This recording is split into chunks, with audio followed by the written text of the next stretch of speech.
ગુજરાત સહિત સમગ્ર ભારત દેશમાં ભાઈ બહેનના પવિત્ર પ્રેમના પ્રતીક સમા રક્ષાબંધનનો તહેવાર દર વર્ષે શ્રાવણ મહિનાની પૂર્ણિમાના દિવસે ઉજવવામાં આવે છે। આ દિવસે બહેનો તેમના ભાઈના કાંડા પર રાખડી બાંધે છે, તેમને મીઠાઈ ખવડાવે છે। બીજી બાજુ ભાઈઓ પાસેથી અપેક્ષા રાખવામાં આવે છે કે તેઓ તેમની બહેનોની રક્ષા કરે।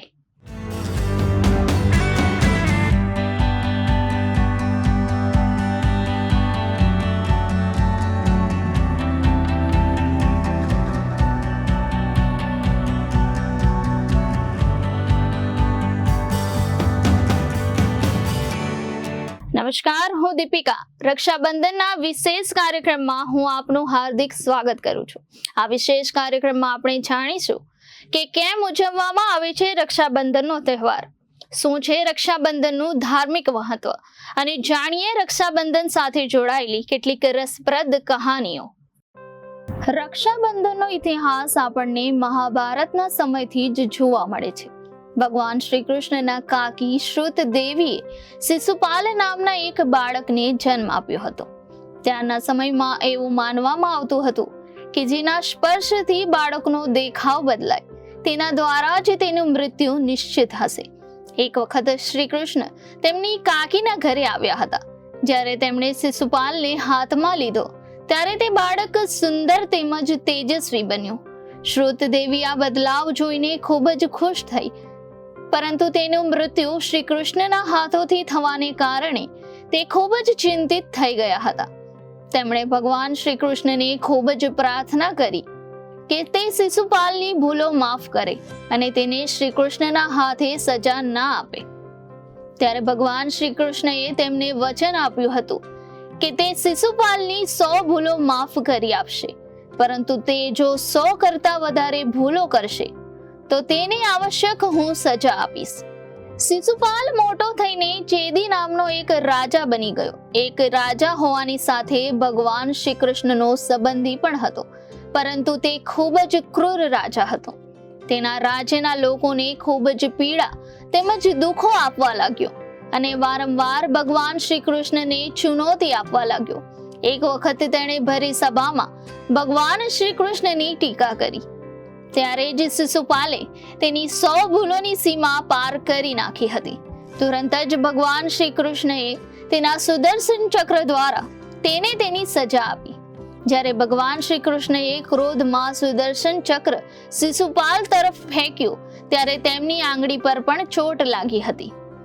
ભગવાન શ્રી કૃષ્ણના આસપાસના લોકો તેમના માટે ઘાવ પર કંઈક બાંધવા માટે અને ઘાવ પર કંઈક લગાડવા માટે લેવા ગયા હતા।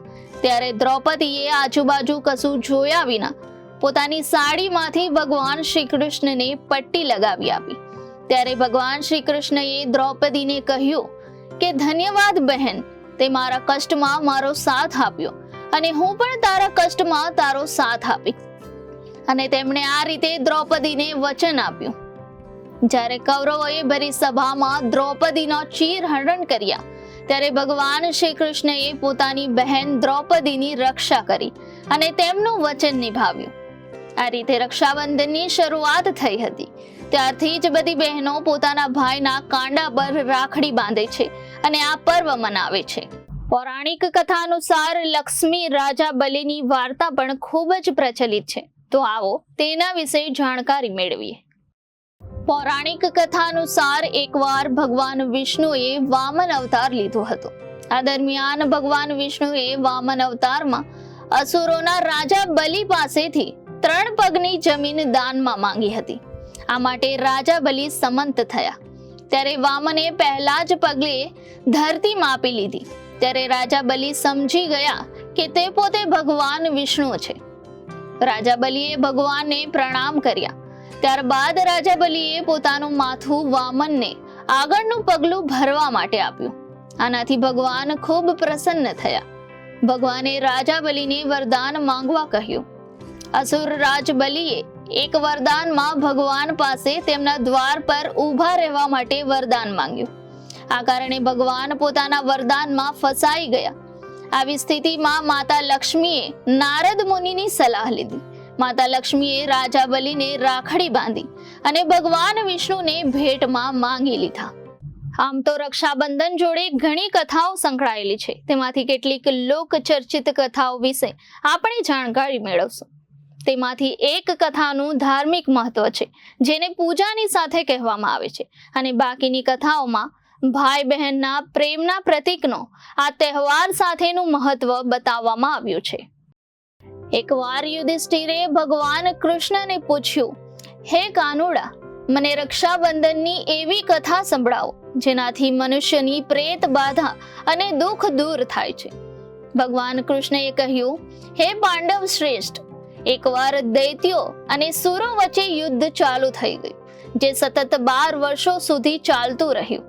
અસુરોએ દેવતાઓને હરાવીને તેમના પ્રતિનિધિ ઇન્દ્રને પણ પરાજિત કર્યા. આવી સ્થિતિમાં દેવતાઓની સાથે ઇન્દ્ર અમરાવતી ચાલ્યા ગયા. બીજી બાજુ વિજેતા દૈત્યરાજે ત્રણેય લોકને પોતાના વશમાં કરી લીધું. તેને રાજપદ પરથી એ જાહેર કરી દીધું કે ઇન્દ્ર સભામાં ન આવે અને દેવતા તેમજ મનુષ્ય યજ્ઞ કર્મ ન કરે. બધા લોકો મારી પૂજા કરે. દૈત્યરાજની આ યાજ્ઞાથી યજ્ઞદેવ, વાંચન તથા ઉત્સવ વગેરે સમાપ્ત થઈ ગયા. ધર્મના નાશથી દેવતાઓનું બળ ઘટવા લાગ્યું. આ જોઈને ઇન્દ્ર પોતાના ગુરુ બુધ પાસે ગયા અને તેમના પગમાં પડીને વિનંતી કરવા લાગ્યા, હે ગુરુવર, આવી સ્થિતિમાં સંજોગો કહે છે કે મારે અહીં જ પ્રાણ ત્યાગવા જોઈએ. ના તો હું ભાગી શકું છું, ન તો હું યુદ્ધનો સામનો કરી શકું છું. મને કોઈ ઉપાય બતાવો. બુધે ઇન્દ્રની વેદના સાંભળીને તેને રક્ષા વિધાન કરવાનું કહ્યું. શ્રાવણની પૂનમની વહેલી સવારે નીચે આપેલા મંત્ર વડે રક્ષા વિધાન પૂરો કરવામાં આવ્યો.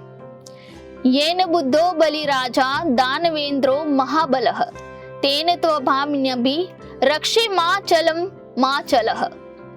ઇન્દ્રાણીએ શ્રાવણી પૂનમના પાવન અવસર પર બ્રાહ્મણો પાસેથી આશીર્વચન મેળવી રક્ષા સૂત્ર લીધું અને ઇન્દ્રના જમણા હાથે બાંધીને યુદ્ધમાં લડવા મોકલી આપ્યા.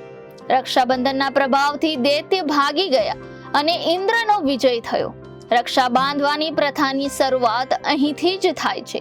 હવે આપણે જાણીશું બીજી એક રસપ્રદ કહાની જે વિશે રક્ષાબંધન સાથે જોડાયેલી છે.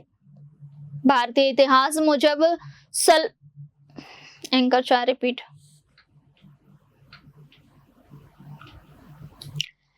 હવે આપણે જાણીએ બીજી એક રસપ્રદ કહાની વિશે જે રક્ષાબંધન સાથે જોડાયેલી છે. ભારતીય ઇતિહાસ મુજબ મુસલમાન શાસન પણ રક્ષાબંધનની ધર્મ ભાવનાને માનતું હતું. જહાંગીરે એક રાજપૂત સ્ત્રીનું સુરક્ષા સૂત્ર મેળવી સમાજને એક વિશિષ્ટ ઉદાહરણ પૂરું પાડ્યું છે. આ સંદર્ભમાં પન્નાની રાખડી વિશેષ ઉલ્લેખનીય છે.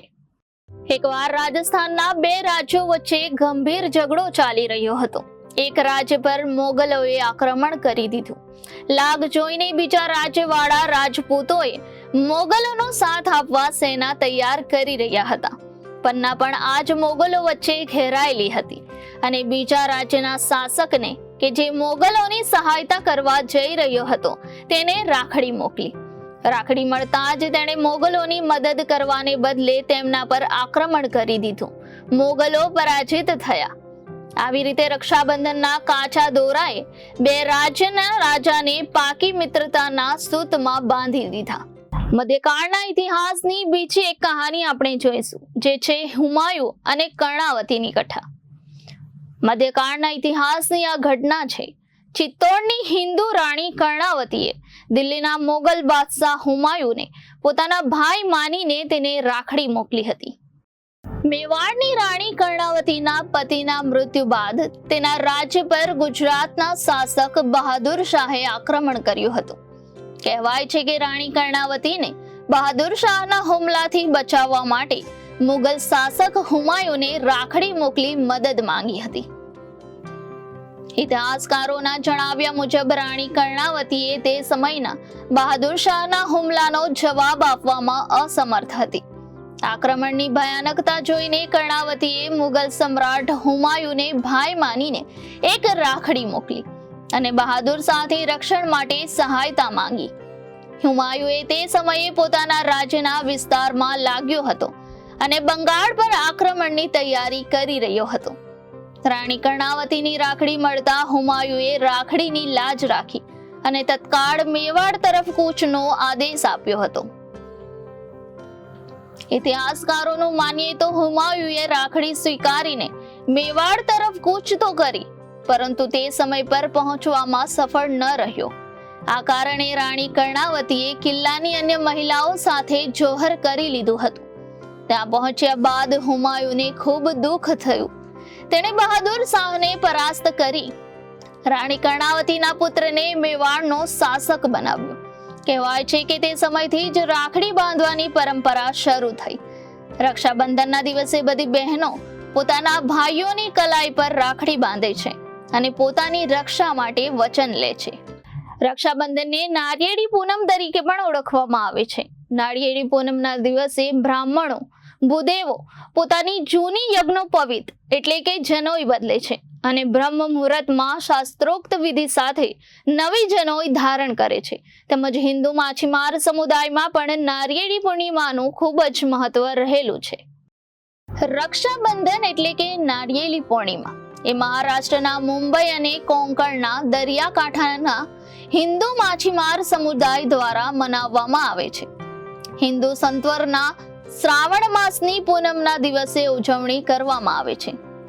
ચોખા, ફૂલો અને નાળિયેરથી સમુદ્રની પૂજા કરવામાં આવે છે.